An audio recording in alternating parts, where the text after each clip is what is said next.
여러분 안녕하십니까? 원창문 목사 이충근 목사입니다. 여러분 예배 잘 들으십니까? 예배를 잘 드린다 선뜻 대답할 수가 없는데. 예배를 잘 드린다는 말이 있는데요, 우리가 어떻게 해야 예배를 잘 드리는 사람일까요? 목사님 입장에서 성도를 볼 때 이 성도님은 정말 예배를 너무 잘 드린다, 이렇게 생각하는 기준들이 있기 나름이죠. 네, 목사님은 어떠세요? 어떻게 하면 예배를 잘 드리는 사람, 성도일까요? 참 정말 말하기가 쉽지가 않네요. 네, 일단, 목사님의 네. 그 걱정거리를 제가 알고 있기 때문에 전제부터 잠깐 얘기하고 가겠습니다. 저희는 기성교회에 그 예배 드린다에 대해서 생겨지는 어떠한 문제들에 대해서 거론하려고 하는 게 아니라, 예배를 잘 드린다는 관점 하에서 예배를 이렇게 드리면 잘 드린 겁니다 라는 그런 기준을 잡고 시작을 하는 겁니다. 우린 비판이 목적이 아니라는 거 기억하고 계십시오. 네. 자, 얘기해 주세요. 일단 예배를 하나님께 드려야 한다고 저는 강력하게 말씀드리고 싶습니다. 아멘. 저도 동의합니다. 예배는 예배 드리는 목사와 성도 상호 간의 교류가 잘 되어서 오늘 참 분위기 좋았어, 이거 은혜로운 예배 아닙니다. 네. 그렇죠? 분위기가 안 좋을 수도 있어요. 왜 안 좋냐면 하나님의 말씀과 우리의 삶이 서로 다르다면 하나님의 말씀이 선포될 때 성도들은 상처받을 수밖에 없어요. 왜? 책망하거나 뭐 그런 말씀으로밖에 들리지 않으니까. 그래서 분위기가 안 좋아질 수도 있어요. 성도와 목회자 간의 분위기가 좋았다 안 좋았다가 아니라 하나님의 말씀이 바르게 선포되고 있느냐, 정말 성경적으로 하나님의 뜻에 합당하게, 이게 첫 번째인 것일 것 같고, 두 번째는 그 말씀으로 내가 깨지고 있느냐가 중요해요. 이렇게 말씀을 듣고 그냥 반사적으로 아멘이 나오는 게 아니라, 정말 나는 그렇게 살고 있는 걸까? 정말 나는 그렇게 생각했을까? 내가 그렇게 하지 못했다면 앞으로 어떻게 해야 되지? 이런 고민을 하게 한다면 그건 정말 좋은 예배라고 봐집니다. 저는 그래요. 그래서 저는 아멘 하는 것보다 고개를 갸우뚱거리는 그런 분들이 계시면 괜히 기분이 좋더라고요. 설교할 때. 어쨌거나. 그리고 또 한 가지는 예배는 교회 안에서만 이루어지는 게 아니라 일상생활에서 이루어져야 하는 겁니다. 일상생활에서 예배 드렸을 때처럼 하나님의 음성에 귀를 기울이고, 예배 드렸을 때처럼 예배 안에서처럼 하나님을 찬양하고, 예배 안에서처럼 하나님의 말씀으로 하나님의 뜻대로 하나님의 명령대로 살아야지, 그런 결단이 늘 서 있을 때 그게 진정한 예배이지, 교회에서의 모습과 일상생활의 모습이 다르다면 아무리 거룩한 듯 아무리 은혜로운 듯 예배를 드렸더라도 그건 온전한 예배라고 저는 보여지지 않습니다. 너무 과격한가요? 괜찮습니다.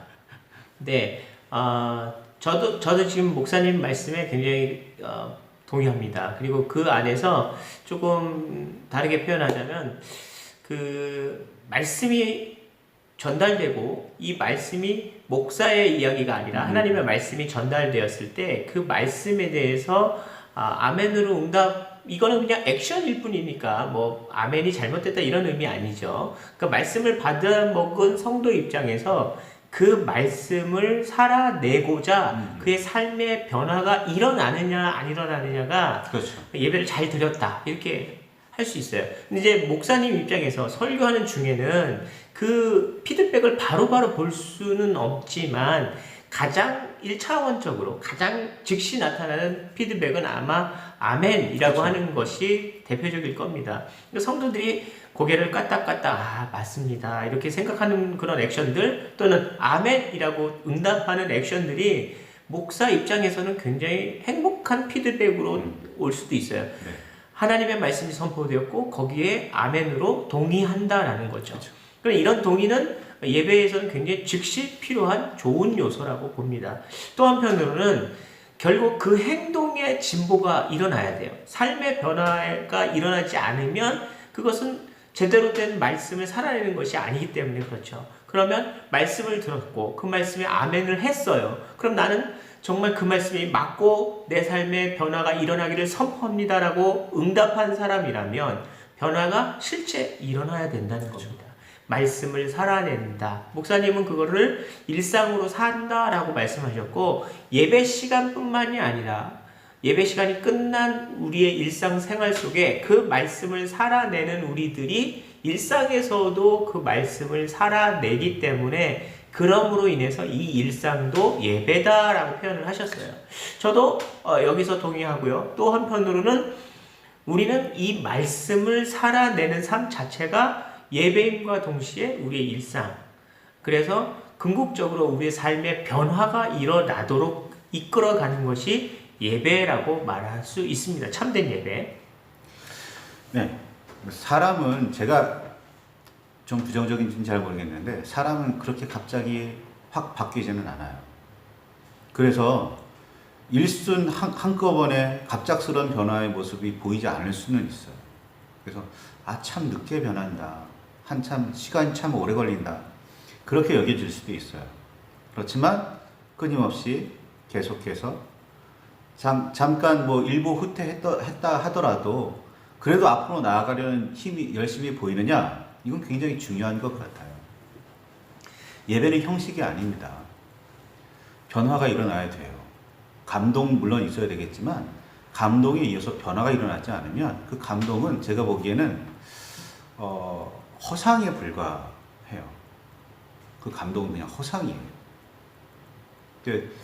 옛날에 은혜 받았다, 그 은혜가 눈물을 많이 흘린 그런 경험이다? 아니요. 그 후에 내 삶을 어떻게 변했었다가 있어야 돼요.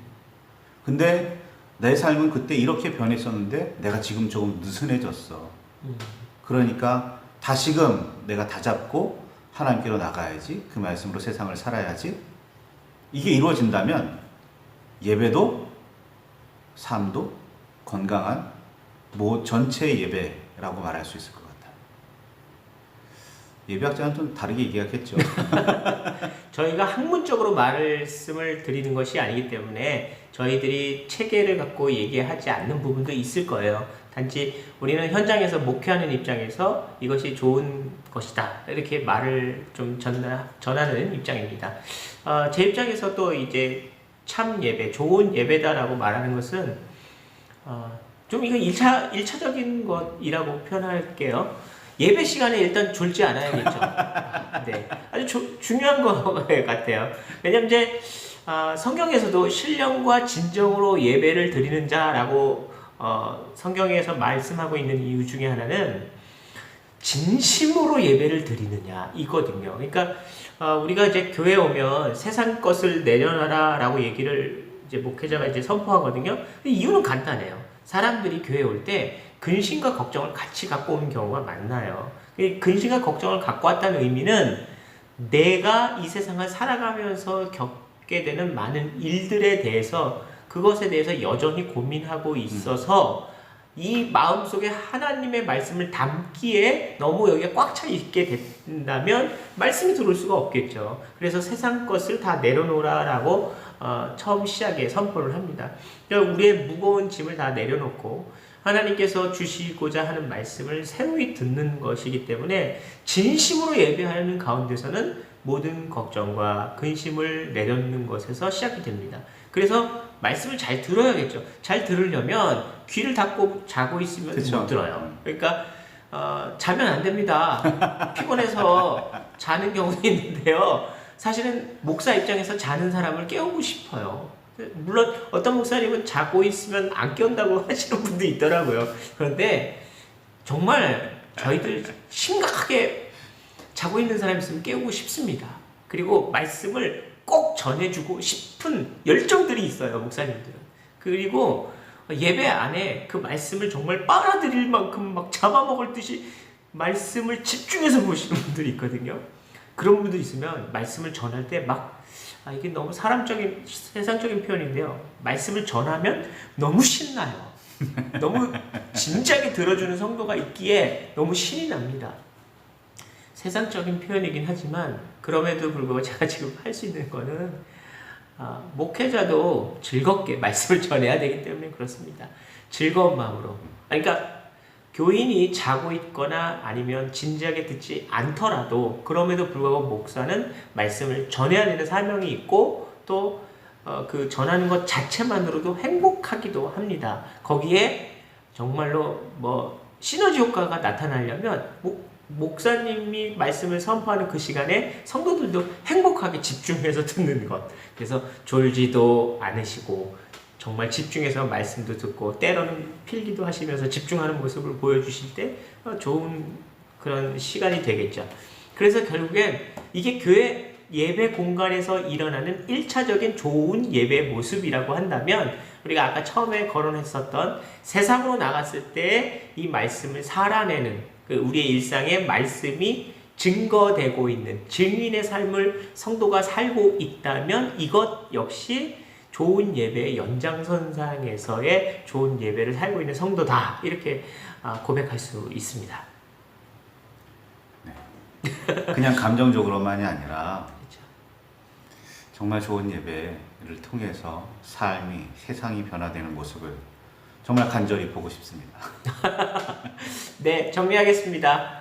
좋은 예배, 신령과 진정으로 정말 감동적으로 여러분의 마음을 진심을 담아서 감동적으로 예배를 드리시고 목사도 행복하고 성도도 행복한 그리고 전한 목사님도 은혜를 받아서 깨달음을 얻게 되고 또 성도도 그 말씀을 통해서 삶의 변화가 일어나는 정말 행복한 예배 드리는 여러분 되시길 축복합니다. 감사합니다.